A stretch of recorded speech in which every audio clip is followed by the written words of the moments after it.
Rape knows no boundaries. The best education is to know that it could happen to anyone. We are all prey to rape. You, me, all of us. The people of Japan are no exception to rape. But the primary weakness in the current system of providing help for rape victims in Japan stems solely from the fact that there is not one 24-hour rape crisis center available in Japan. One rape is one too many. However, rape victims in Japan have had nowhere to turn to and have been forced to suffer alone and in silence. Please hear these voices of the children in Japan, lost and alone, scared and helpless. Please put yourself in their shoes. Many sexual assault victims have been interviewed for this documentary, and 3 women courageously give their testimonies about how they were sexually assaulted. Rapists will rape in the morning and at night. Rapists will rape on weekdays and on weekends. Rapists do not take vacations.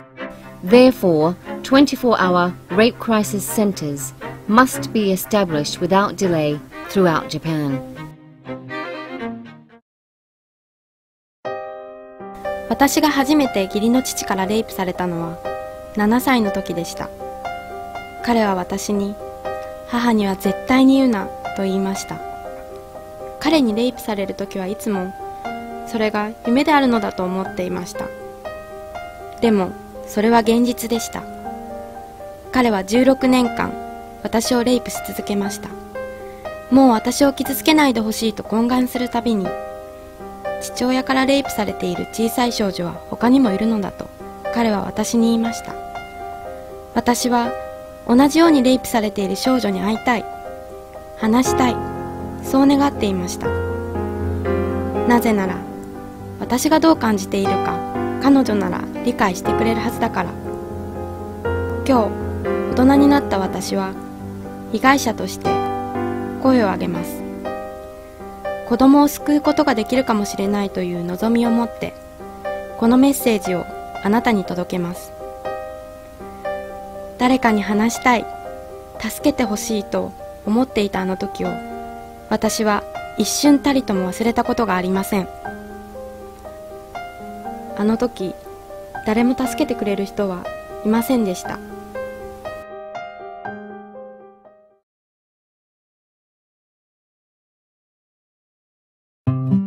義理の祖父が私に性的な虐待をし始めた時、私はたった5歳の幼い女の子でした。みんなが庭に出ている時、彼は私を台所に呼び、私にいい子になるようにと言いました。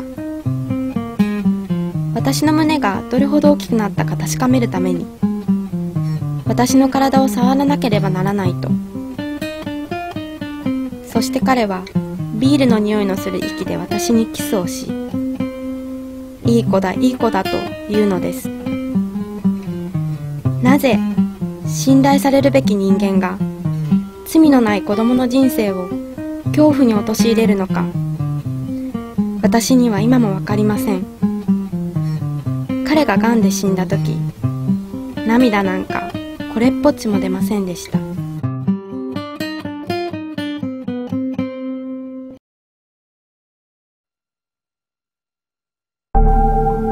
I am an adult victim of rape. I am speaking out for the children who have no voices. I was raped and went to the Japanese police to seek help. So sadly, they did not believe me.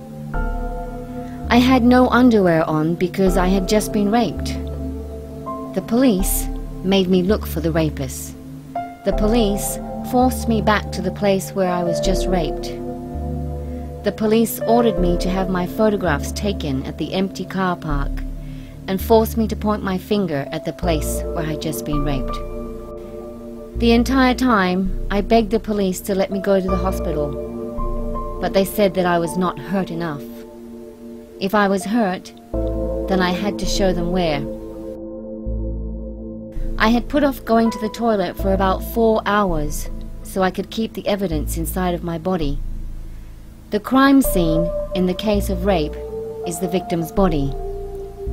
When I knew that my hours of begging for medical treatment were denied, I asked to use the toilet.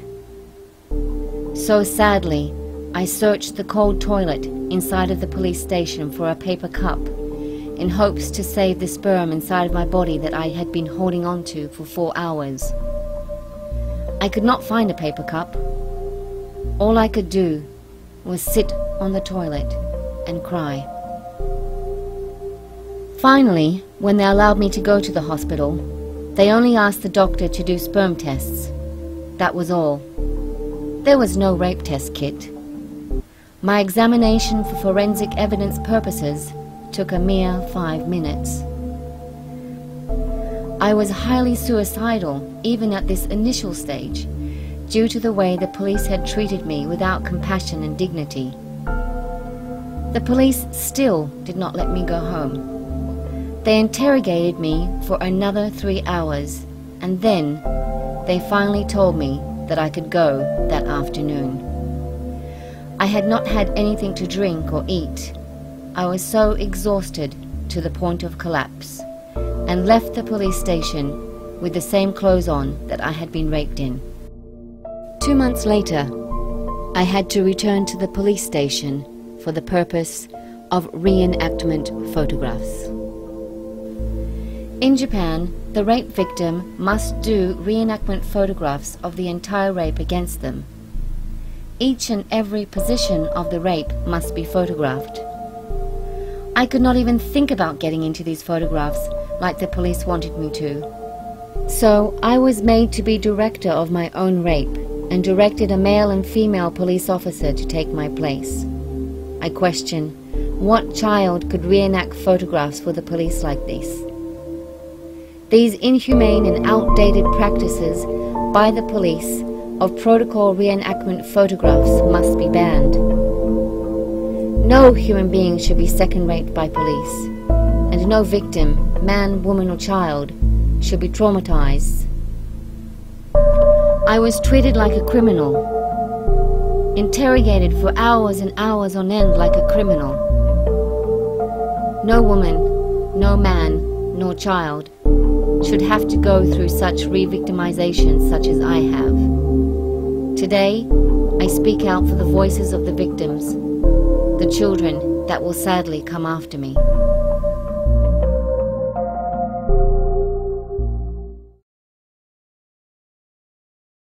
In conclusion, for Japan to be able to properly care for sexual assault victims, the hospital's procedures must be outlined and protocol.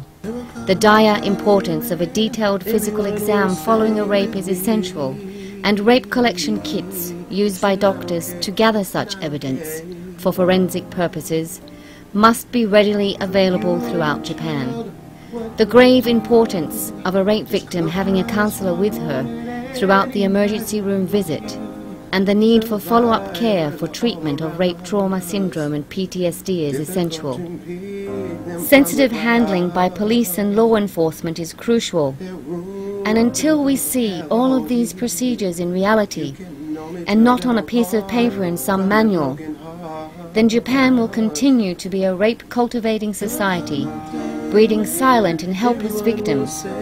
The first 24-hour rape crisis center must be established in Japan without delay, and children, women and men must be educated and taught about sexual abuse prevention. We all need to get back to reaching out to others with our open hearts and minds. The time is right, and the time is now. The time is right now. Sexual assault victims in Japan need assistance today. If we all work together, we can stop rape. It's not okay, it's not okay. There will come a day when everyone will say with me, it's not okay, it's not okay.